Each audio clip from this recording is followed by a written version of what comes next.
Hello students, now we will be starting a new topic, so I request you to please make the heading natural resources.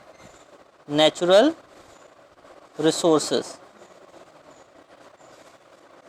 Under this natural resources, we will be studying three different natural resources. One is land, next is soil and next is water. Okay, so I'll begin with the land first of all. Okay, so we will start with land resources. Give the heading land resources, and I request you to please make the notes the way I am making, so while revising it will be easy for you, that you can easily do it within 15 minutes before your exams. Okay, so we will be starting land resources. I will be writing key points for you so that you can do it. So our first point in land resources is that land covers about 29% of the total earth surface. Now I will help you to understand what is the meaning of this line. If this is our earth and 29% of the earth means, I can say this part is only land and rest of the part is water. So 29% is land, 71% is water. Clear? Now try to understand one more important thing. If this is 29% of the earth, so do you really think that whole 29% is habitable?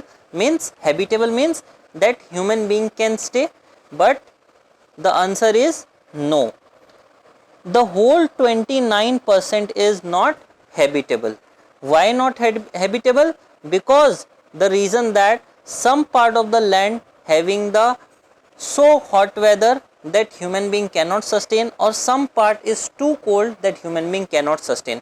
Hot and cold deserts. Have you seen anyone staying in deserts? No, because the place is not meant to stay. Okay, so some part of the land is unused because of forest, unused because of the deserts, unused because of its climate. Clear? So I can say that, okay sir, I have 29% of the land in earth, but whole 29% is not habitable. Some part of it's habitable. Clear? Next important point is 90% of the population occupies 30% of the land. What does this means?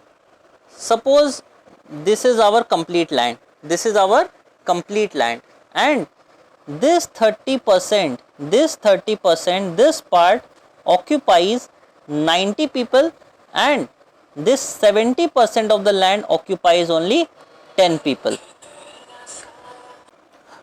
In order to make you understand this part, I will give you a small example. Suppose we have 200 square feet area of land and we have only 500 people.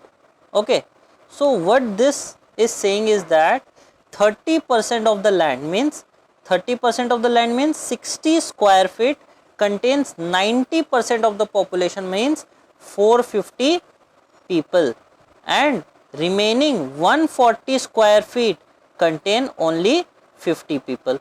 So what it shows? It shows uneven distribution of the population. Important word, uneven distribution of the population. Write down it, uneven distribution of the population, because in a small amount of area there is very high amount of population, and in a very large amount of area only small amount of population. Clear? Now let us understand that why 140 square feet is used only by 50 people. Why only small amount of people are using this large area? The reason is that this area is not habitable and people living here are living with lots of difficulties. And what are the issues? Number one is the steep slopes, means the land is in the slope way. Okay, we are living in the plains, but the land is in slope. Okay, what is marshland? That is important word. Marshland basically is the area which is saturated with water, means here mud and water is mixed. Next, do you really think that people can stay in deserts? No, it's not possible. And some are hot deserts and some are cold deserts. Antarctica is known to be as the coldest desert. Clear? Very dense forest. Can people stay in very dense forest? It's very difficult. Somewhere the climate is too hot and somewhere the climate is too cold. So this is the reason that a very small amount of population is living in a very large amount of area. Clear? So if I will say, sir, what is the favorable place to live? Then I can say that plains and river valleys are the favorable place where human can sustain. Here the climate is suitable, here the lands and the factors are also very suitable. Clear? Here human being can make his own house, there they can set up industries, they can grow their crop production. So there are many different facilities available on plains and river valley. Clear? Next important is uses of land. So there are many uses of land such as cultivation, grazing, mining, you can set up your home, you can set up industry. So there are many uses of land. Clear? So the land where you can grow crop or you can make your home or you can set up your industry, that land is known as land use. Land use. The land which is usable is known as land use. The land which you can use, it depends upon many different factors. Clear? While deciding whether the land is usable or not or whether it is favorable for the human being or not, we look up into three factors: physical, economic and human factor. Physical is about whether the land is slope or whether the land is plain, what is the quality of the soil, whether you can grow your crops or not, whether you can maintain that livelihood on that particular land or not.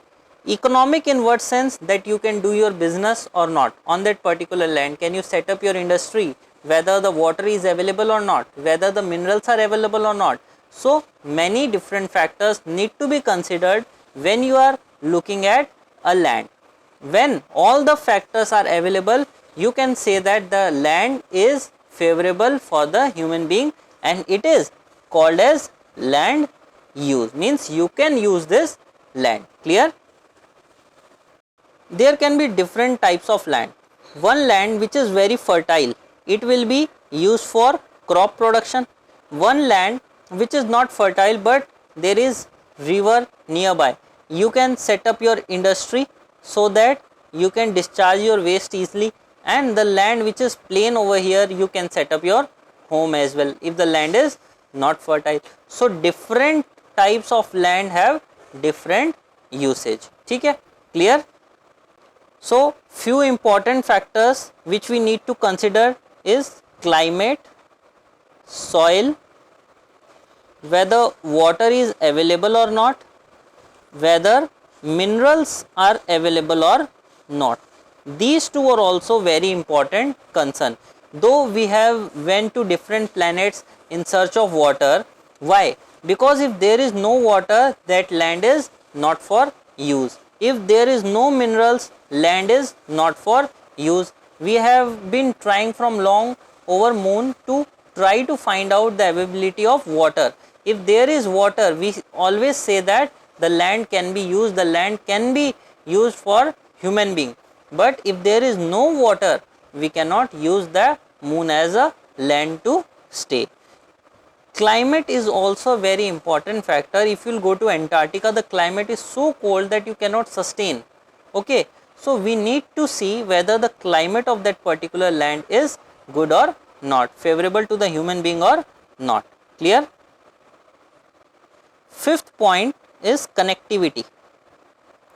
Connectivity in what sense? Suppose here is India, I am giving you just an example. Okay, here is India and here is USA. Mr. A wants to travel to USA, but there is no medium to transport. There is no medium of transportation and there is no way that he can move from India to USA. So he said that India is not a suitable place to live in, because if you will stay in India, you have to strict with the boundaries. You cannot go out of the boundaries because there is not the suitable way to move out of the country. But USA is a country. If you are in USA, you can move to many different countries, means that USA is suitable to live in. Clear? One more example to make you understand this part. Suppose in India we have lots of rice production and in USA they have lots of gold production, but USA don't have rice and India don't have gold. Now if rice India want to send to USA, how they will send? There is no mode of communication, there is no area, there is no transportation facilities available. So the goods and services cannot be transported from one place to another. So we won't consider India as a good place or a favorable place to live in. North America developed roads and trains, railways. Okay, why? Because they can keep connectivity between the two cities, and when the two cities connectivity is established, we have seen that there is a huge growth in the production of crops. Clear? Again, point number 5, very important.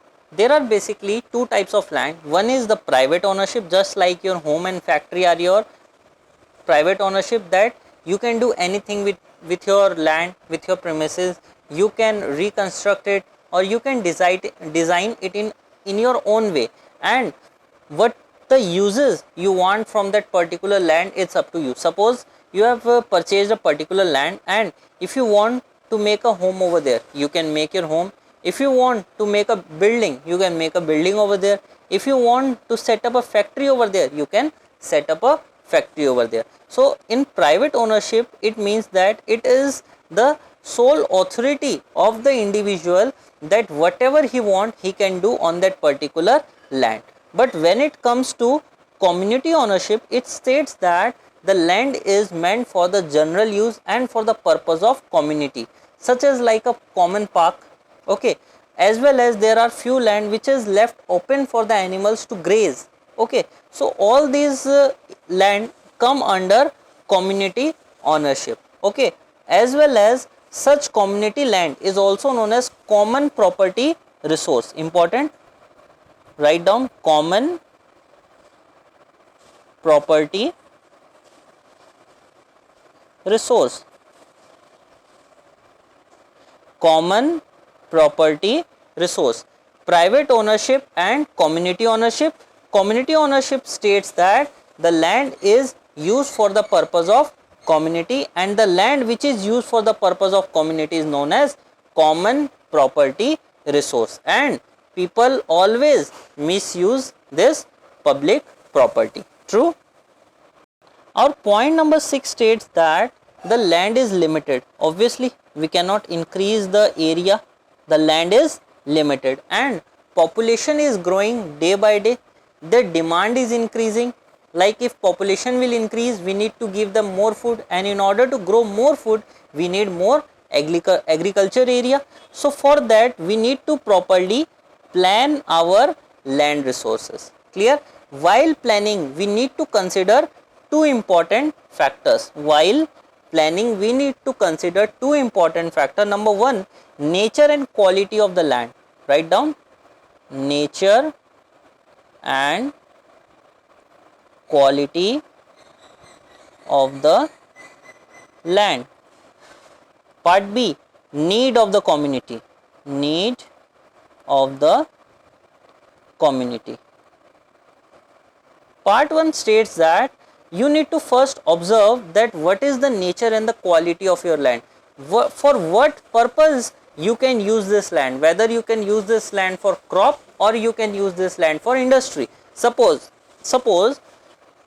the soil is very fertile and you can easily grow crop over there, and the crop will be of good quality, But no, but you said no, I don't want to grow agriculture over there, I want to set up an industry and I want to earn huge profit. So this is the wrong management of land resources, because that particular land can give you good crop production, and now the land which is left, it is not that fertile, so farmers are trying to do their cropping over there, but the production is very small. So there is some mismanagement into the land resources. Clear?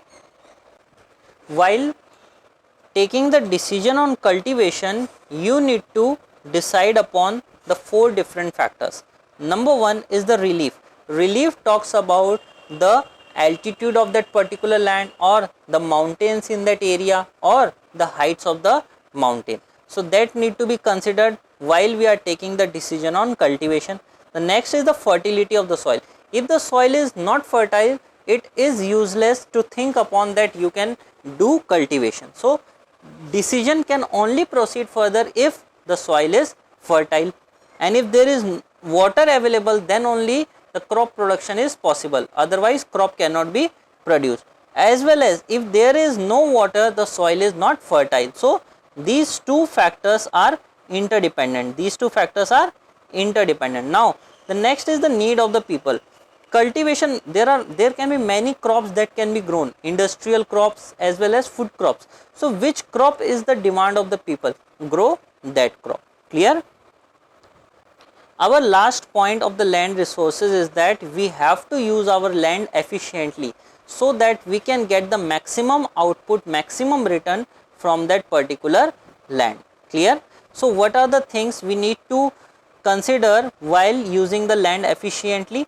Number 1, we have to check that how much of our area is into deserts. Okay, so cross that, because you cannot use that particular land for anything.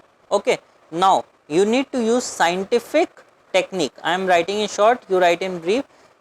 Scientific technique. If you are using scientific techniques, you can use that particular land very efficiently.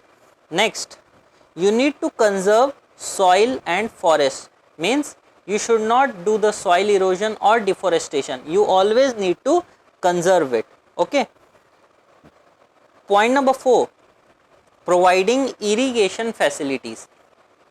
If you want to grow good crop, you need to provide proper irrigation facilities, so that you can provide water to the plants. Clear? We need to use manure, organic manure and chemical fertilizers, so that we can enhance our production. There should be afforestation, means you need to grow more and more plants. As well as we need to see that a particular land should not be overgrazed. Overgrazed means cow and buffalo should not eat up everything from the land. So all these things we need to decide upon while we are planning for our land resources. So land resources I have covered in total 8 points. Let's revise and end this lecture. Point number 1 says that total surface earth area, only 29% is the land, rest is water. 30% of the land occupied by 90% of the population, and because of that there is uneven distribution of population. Where should we stay? We should stay on plains and river valley. What are the uses of lands? Sir, we can build our home, we can graze our animals, cultivation, industries, many more. There are 2 types of land. One is private ownership and the other is community ownership. The land which is used for community ownership is known as common property resources. Land is limited, so we need to plan our land resources properly. Okay, what are the factors we need to consider while planning?